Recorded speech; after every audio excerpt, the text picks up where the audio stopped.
Naniniwala ako na hindi totoo lahat ng paratang sa'yo. Lahat ng ginagawa ko, akala ko makakabuti sa pamilya ko. Madalas lumalabas na mali. Kaya ko nga siya pinakulong eh. Kaya tinulungan niya ang mga kriminal. Alam bakit? Nasira mo ng kalaguyod ni nanay. Pinaplano na nilang bumuo ng pamilya kasama yung hayop na tanggol na yan. Gawa mo ng paraan. Manatili akong patay. Pumunta ka sa munisipyo. Kausapin mo si Mayor. Sabihin mo sa kanya, lilinisin niya ang problemang ito. Sige, Ramon. Aalis ka ditong Dimagibak. Pabalik kang Montenegro. Yes, Tolo. Yes, of course. I'll be there. Asiso, pwede ba bilisan na natin? Marami pa akong kailangan iskasuhin. Yes, Kong. Ang importante sa akin ngayon, ang makilala ang buong pamilya ko. Lalo na ng tatay ko. Gusto kong makilala ang buong pagkatao ko. Kung sino ba talaga ako.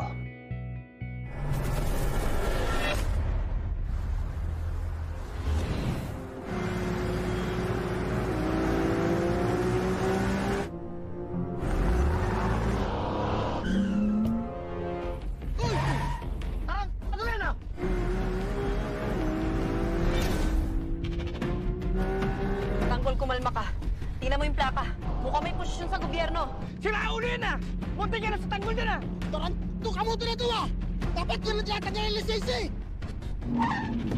Teka, Tanggol! Kahit ay posisyon mo ng gobyerno ng tarantong yan, kailangan ka ng gobyerno. Sila pa gumagawa ng katarantatuhan. Sabi mo doon si Tanggol! Yari! Mapapahamak tayo nito eh! Tulog! Huwag mo na sundan! Huwag mo sundan! Hindi pwede, Teng! Bahil magsabayan tayo! Oy!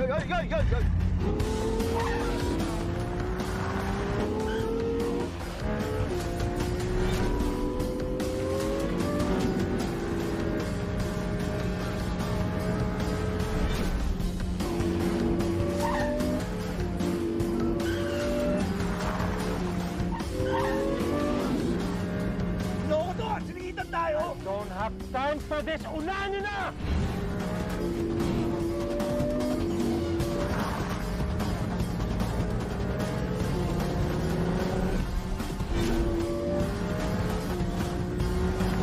Parera pala gusto nyo, ha? Uy! Bago!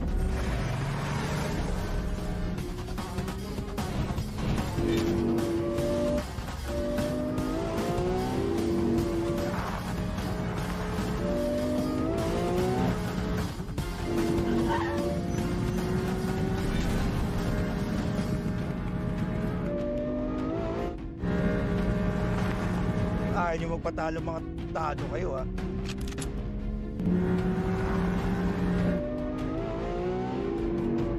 Tanga ba kayong dalawa?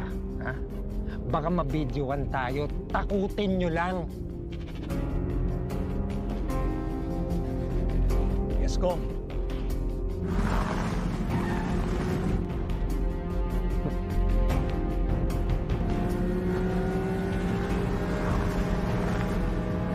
Nalinti ka na. Tanggol, baka huliin tayo ng mga yan. Baka makulong sila, Enteng. Paunahin mo na sila.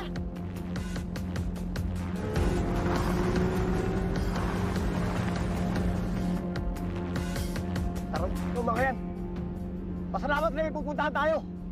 Kung hindi, magbabaril ka mga yan.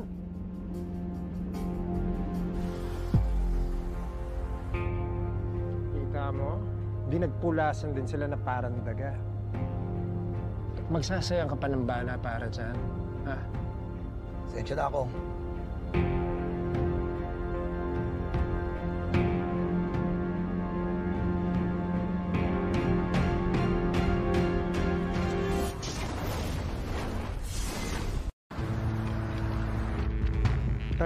Excuse me, Mayor. Andito po si General Rivas ng Manila. Call you back. Oh, please come in. Yan, basta. Oh, please sit down. Salamat po. I didn't expect a visit from Elea. Hindi ako nandito para sa Enlea. Nandito ako para kay Ramon. Montenegro. Ramon, what is it again this time? Lumulutang na ang balita na buhay pa ang kaibigan niyo. Dahil ito sa naging gulo sa San Dimas, putok na ang pangalan niya, lalo na sa presinto ng Quiapo. gusto niya, gawan niyo ito ng paraan.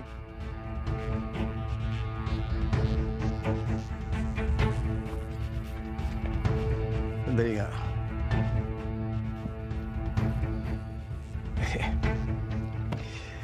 Jen, ikaw tong Enlea. Bakit mo nilalapit sa akin to? Hindi ako pwede maging involved sa problema na to. Mas iinit ang mata kay Ramon. Problema ito sa lungsod niyo, Mayor. At kayo ang gusto niyang maglinis ito.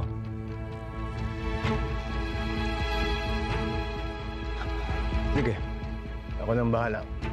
Gagawa ko ng paraan. Sabihin mo kay Ramon, I will make sure he will remain dead. Maraming salamat. Sir Jen.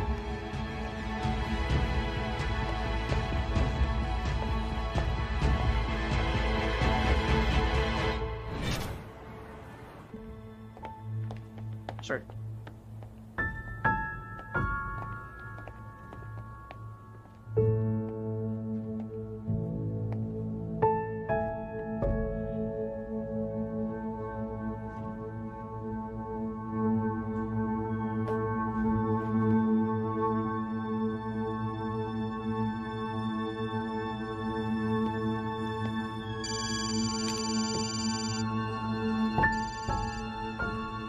Hello, Mayor.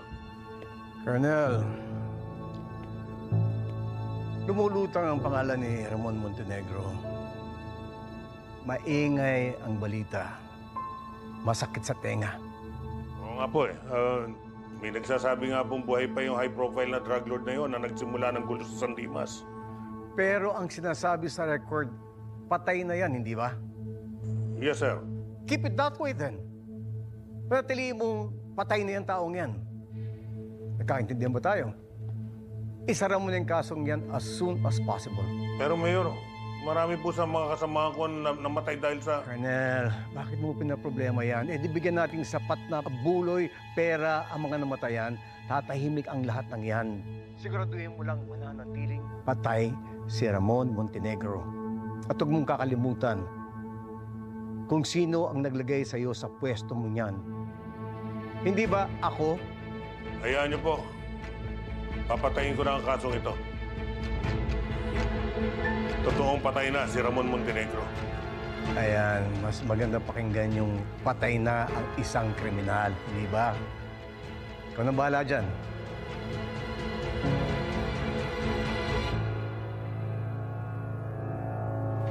Oh, pare. Anong ginagawa mo rito? Di ba't nagpapagaling ka pa? Ayos sa kalagayan ko. Mando, may balita na ba kay Ramon Montenegro? Nahuli na ba yung hayop na yan? Wala pa, pare. Natuntun sila ng mga kasamahan natin kagabi pero nakatakas din. Kung pulis pa sana ako, hindi ko tatagtanan ng demonyo yun.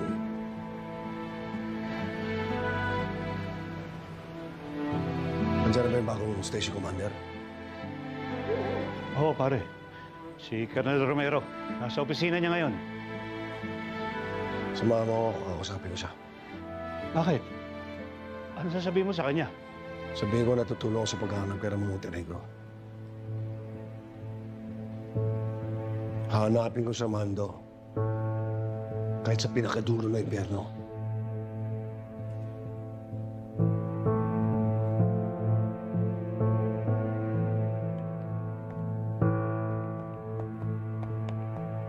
Anong meron dito?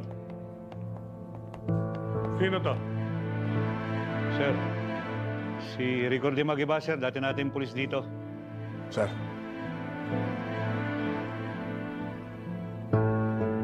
Ikaw pala yun, ha?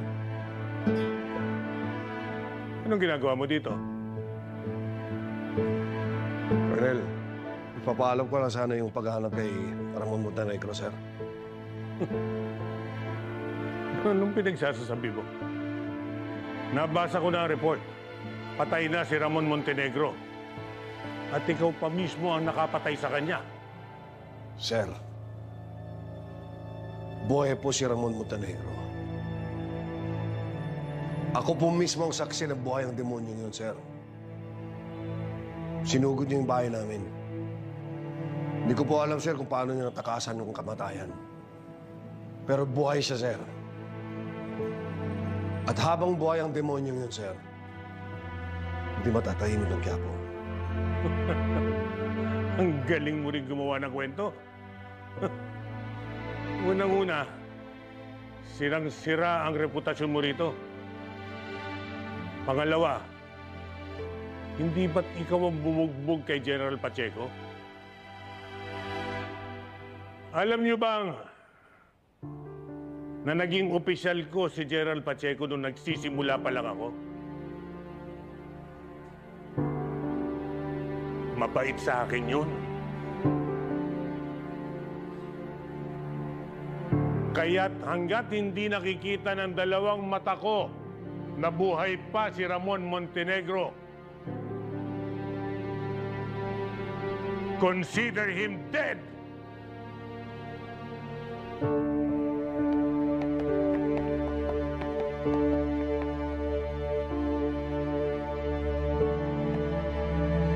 Pare, pasensya na ha. Dahil sa reputasyon mo ngayon, mahihirapan tayong pakilusin ng kapulisan para hanapin si Ramon Montenegro. Wala akong pakialam sa presintong Tomando. Ako mismo gagawa ng parang para hanapin yung demonyo yun. Kalat ka rin ko na kailangan para iharap siya dito. Gaganti ako, Mando. Gaganti ako sa demonyo yun sa ginawa niya sa pamilya ko.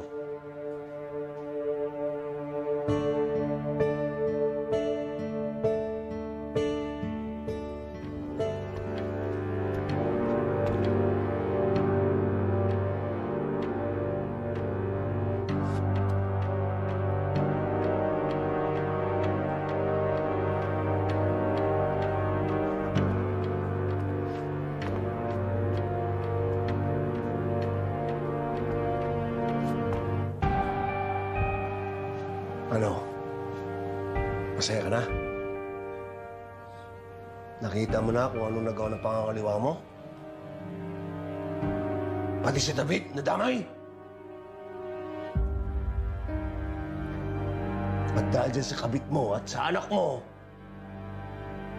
nahihirapan ako bumalik sa serbisyo. Ngayon, pagbabayaran mo lahat ng mga kasalanan mo. Magbubulong ka dyan sa kulungan. Siguro alam mo wala akong kasalanan. Hanggang ngayon, hindi mo pa rin aminin na maling ginawa mo.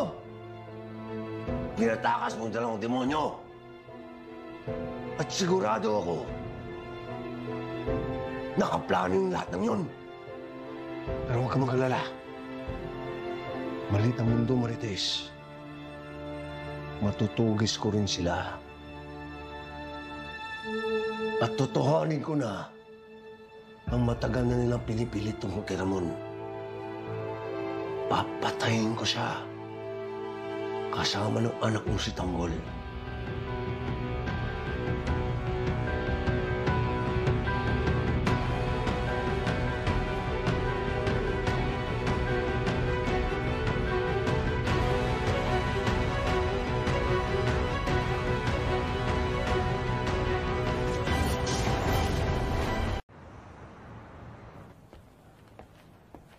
Tabi.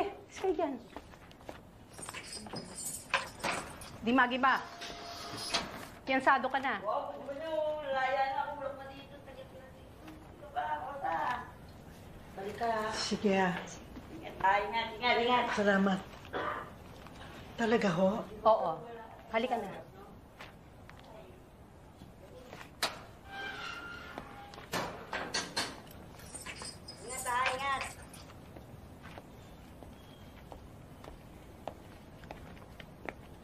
Mrs. Dimagi ba? I'm Attorney Reyes. Ako ang lawyer mo. Kayo ang abogado ko? Yes, ma'am. Inasikaso ko na ang bail mo at wala ka nang dapat pang ipag-alala tungkol doon. Attorney, pwede magtanong. Sino nagpadala sa inyo? Sa palagay ko, alam mo na kung sino.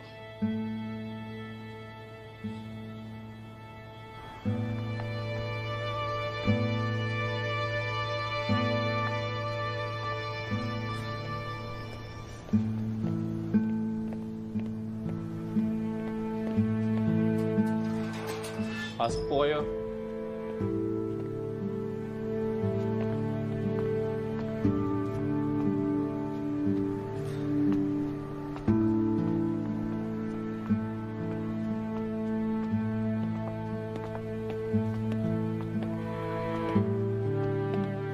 Marites, Andito si Ramon. nandito siya. Kanina ka pa niya hinihintay. Dito tayo.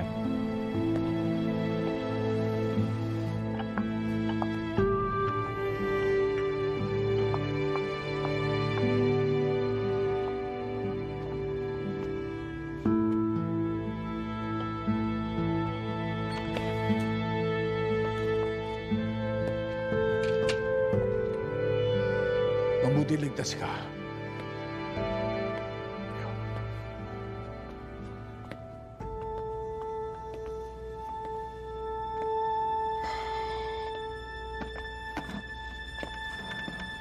Si Tanggol.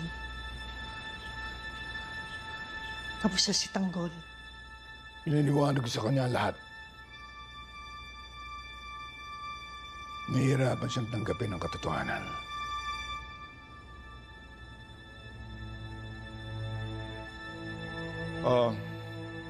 Pinabasura ko ng lahat ng mga kaso mo.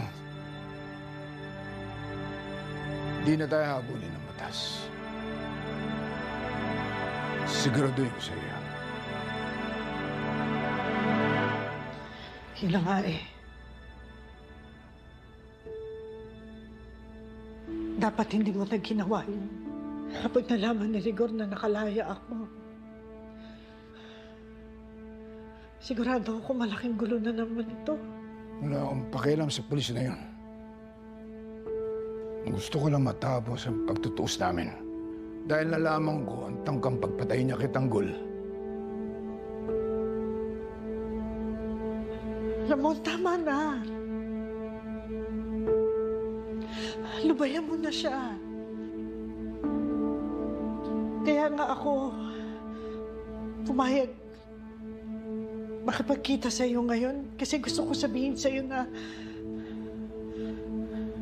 pwede ba magkanya-kanya na tayo?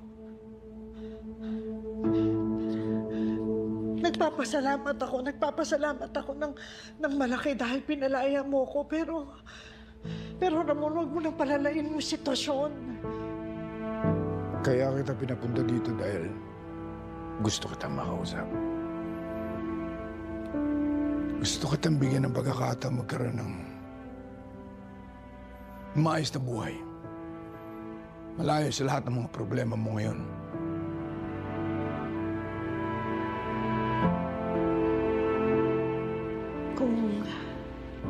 Kung ano man ang inaalok mo, pwede wag na lang.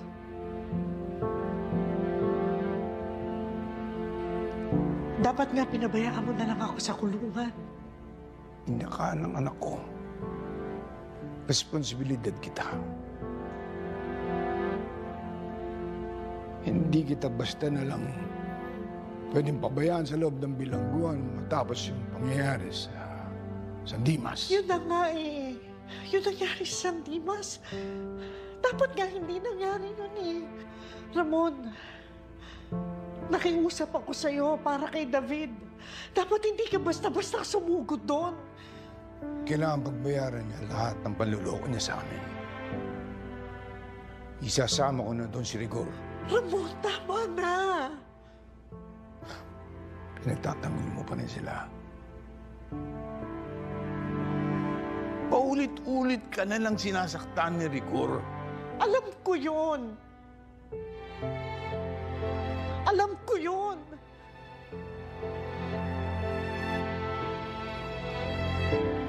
Pero hindi ko pa rin makuha na makita silang masaktan o mapatay. Ikaw naman, sabihin mo nga sa akin, sinong ina ang papayag na makitang masaktan ng anak niya o mapatay?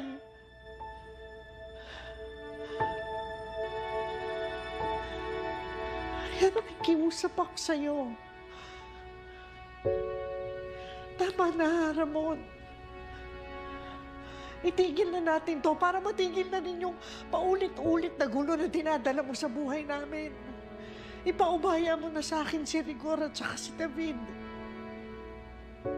Total naman, di ba, nakilala mo na yung totoo mong anak, si Tanggol. Andiyan na siya. Di ba yun lang naman ang dahilan kung bakit ka bumalik sa buhay ko? Andiyan na si Tanggol. Ano pang gusto mo? Pabayaan mo na ako.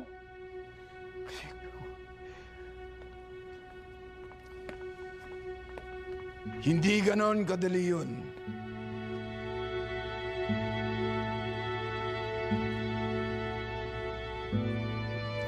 Hindi sapat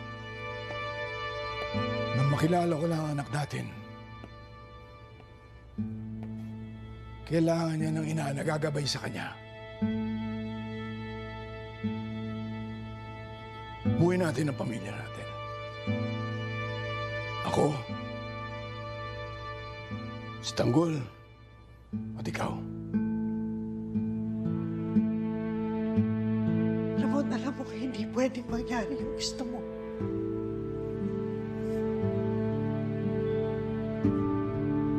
Lalo na't buo na sa utak ni Rigor na may namamagitan sa ating dalawa kahit hindi naman totoo. Hindi kaya ibigay ni Rigor ang bibigay ko sa'yo. Pag-aalaga, kayamanan, proteksyon, buhay na nararapat sa'yo.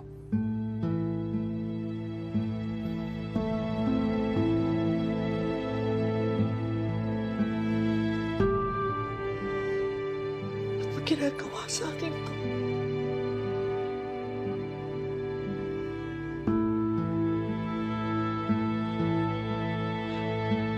Nagkakilala na kayo ng anak mo.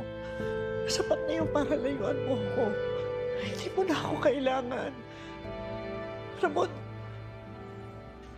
Ramon, pwede mo na ako kalimutan. Tapos... Mahal kita.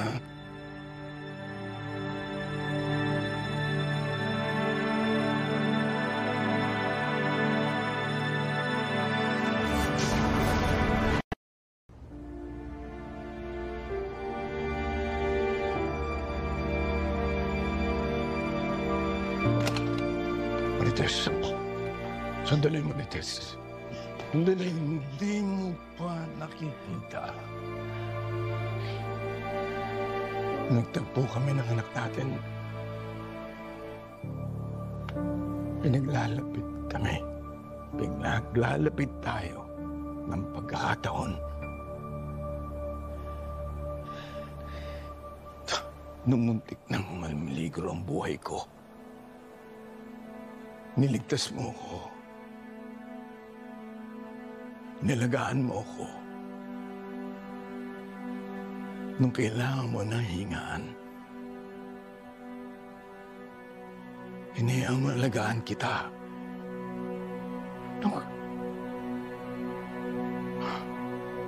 Di mo ako tinagyan. Nung nagkasama kami ng anak natin, ano ginawa mo? Pinatakas mo kami. Hindi mo na mapagkakaila.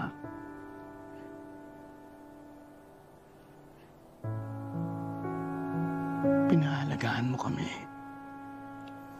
Pinahalagaan mo ako. Alam ko sa kaloob-looban mo, gusto mong ibuhos ang pagmamahal mo sa taong kayang suklian ito.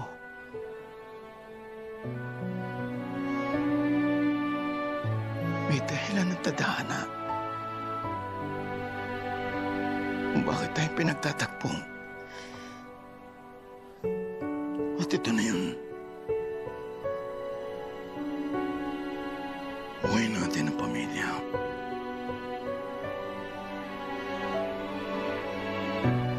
Magsama na tayo.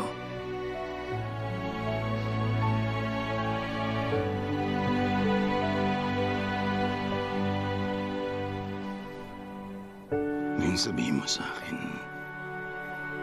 Wala ka na naramdaman sa akin.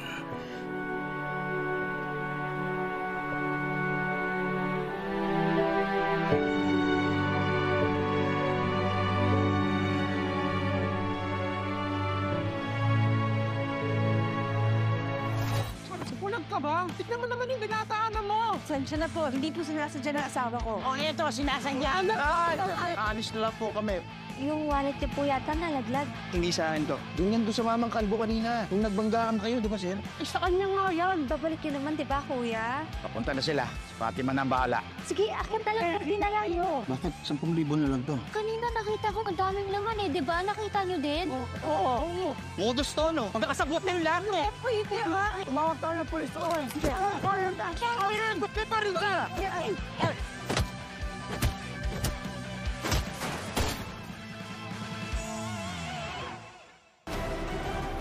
Inaasahan ko ang pagbisita ng tunay kong anak. Sabihin mo sa mga tawa natin, kusukin sila. Hindi na ako makapag-hintay na makita ang aking tunay na apo. Buksan na yun. Kaya Ramon Montenegro. Sige, buksan niyo na yan. Naman, mukhang nandito na sa tanggol. Sundin mo siya, Ramon. Dalhin mo sa akin ang aking apo.